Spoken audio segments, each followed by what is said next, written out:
Why do you want to do the business? To earn money, जो ज्यादातर लोग करते हैं पैसे के लिए, और बिजनेस होता ही इसीलिए कि आप कमर्शियल एक्टिविटीज करते हैं टू जनरेट पैसा। तो सवाल ये आता है, how much do you need? हम ये कहते हैं कि पैसा कमाना चाहते हैं, बट इसका बड़ा इंपॉर्टेंट चीज जो आपको समझना जरूरी है, how much money do you need? कितना पैसा आपको चाहिए? ये कभी सोचा है आपने? और इसीलिए आप या मेजॉरिटी ऑफ द पीपल अपने गोल को नहीं पहुंच सकते। हम क्या कहते हैं ज्यादातर, जब मैंने आपसे पूछा कि भाई आप किस लिए करना चाहते हैं अर्निंग के लिए, तो जहन में क्या होगा, एज मच एज पॉसिबल।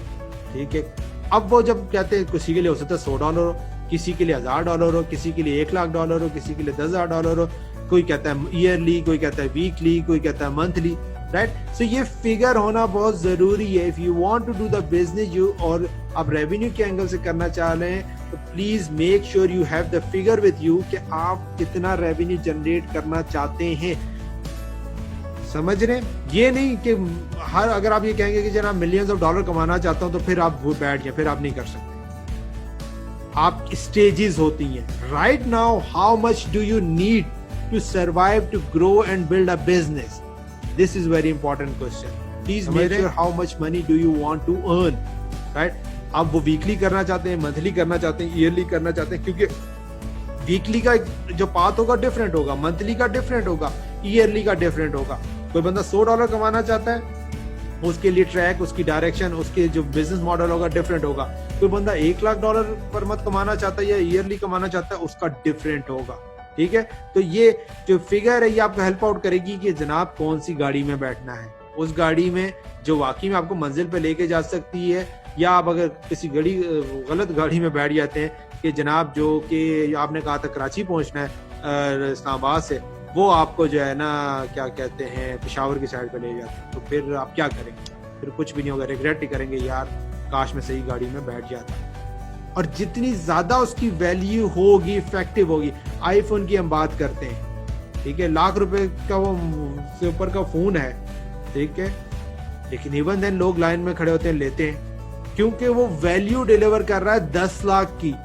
वो एक बंदा जो उसको लेता है, वो ये नहीं ले रहा होता ₹1,00,000 है, वो ये देख रहा होता है कि जनाब इस ₹1,00,000 की वैल्यू से मुझे 10 लाख की वैल्यू का फायदा हो रहा है, फास्ट है, इफेक्टिव है, और 50 काम ऐसे हैं जो कि मैं अगर 50 चीजों को जोड़ के करूं तो शायद मुझे करना पड़े, लेकिन ये एक टूल मेरे लिए कर रहा है सिस्टमैटिक। और सारी बहुत से जो भी आईफोन के यूजर हैं वो क्यों नहीं हटते, जो मैक के यूजर हैं वो क्यों नहीं हटते? एक्सपेंसिव है। जो बंदा उसको कॉस्ट से देख रहा होता है, वो बंदा उसका आइडियल कस्टमर नहीं है, और वो उसके लिए सेल नहीं कर रहे होते, वो उसके लिए सेल कर रहे होते हैं जो उसको वैल्यू बेस देख रहा होता है। इसीलिए जब हम मार्केटिंग में जाते हैं, जब प्रोडक्ट में जाते हैं, सर्विस में जाते हैं, तो जो लोग ये कहते हैं कि आपकी प्राइस हाई है, those people are not the people to whom you should sell your product और सर्विस। और जब प्राइस की बात आती है, तो फिर ये बात आती है कि आपकी प्रोडक्ट और सर्विस के कंपटीटर बहुत ज्यादा है मार्केट के अंदर, और फिर आप सिंपल प्राइस के ऊपर ही जो है ना कम्पीट कर सकते हैं। कोई बंदा आपके पास आएगा इसलिए आएगा कि आपकी प्राइस सस्ती है, तो वैल्यू वहां पे कोई नहीं हो रही।